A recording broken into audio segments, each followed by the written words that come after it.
বিশ্বের জ্বালানি সরবরাহের অন্যতম গুরুত্বপূর্ণ জলপথ হরমুজ প্রণালী আবার খুলে দেওয়া হয়েছে।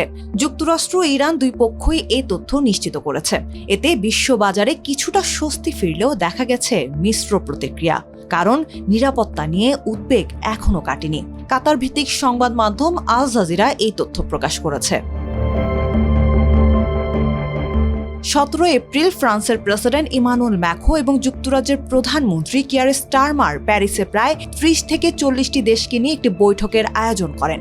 সেখানে ম্যাক্রো জোর দিয়ে বলেন, হরমুজ প্রণালী পূর্ণ, অবিলম্বে এবং নিঃশর্তভাবে খুলে দিতে হবে।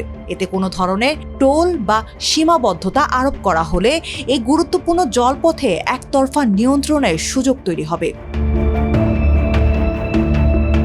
স্টারমার বলেন, হরমুজ খোলার ঘোষণা অবশ্যই স্থায়ী এবং কার্যকর হতে হবে।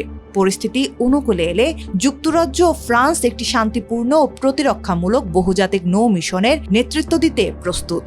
এই সম্ভাব্য মিশনের মধ্যে থাকতে পারে গোয়েন্দা তথ্য সংগ্রহ, সমুদ্রের মাইন অপসারণ, সামরিক প্রহরা এবং উপকূলীয় দেশগুলোর সঙ্গে সমন্বয়। জার্মানির চ্যান্সেলর ফ্রিডরিখ মের্জ বলেন, আমরা এই মিশনে মাইন অপসারণ ও গোয়েন্দা সহায়তা দিতে পারি, তবে এর জন্য সংসদীয় অনুমোদন এবং জাতিসংঘ নিরাপত্তা পরিষদের প্রস্তাবের মতো একটি শক্ত আইনি ভিত্তি প্রয়োজন। এই বিষয়ে যুক্তরাষ্ট্রের সম্পৃক্ততাও চান তিনি, কিন্তু ন্যাটোর সহায়তা প্রত্যাখ্যানের ইঙ্গিত দিয়েছেন ট্রাম্প। ফিনল্যান্ডের প্রেসিডেন্ট আলেকজান্ডার স্টাব এই ঘোষণাকে স্বাগত জানিয়ে বলেন, স্থায়ী সমাধানের জন্য কূটনীতি অপরিহার্য। জাতিসংঘের মহাসচিব আন্তোনিও গুতেরেস এই পদক্ষেপকে সঠিক পথে একটি ধাপ হিসেবে উল্লেখ করেছেন।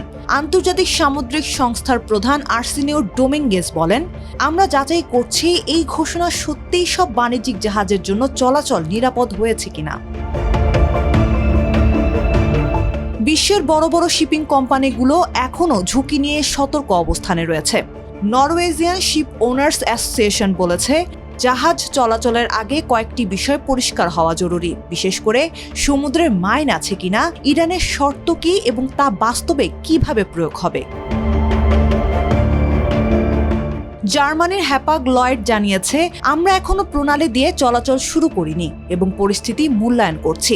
ডেনমার্কের মার্কসও বলেছে, আমাদের জন্য নাবিক ও পণ্যের নিরাপত্তাই সর্বোচ্চ অগ্রাধিকার, তাই নিরাপত্তা অংশীদারদের পরামর্শ অনুযায়ী এখনো এই পথ এড়িয়ে চলা হচ্ছে।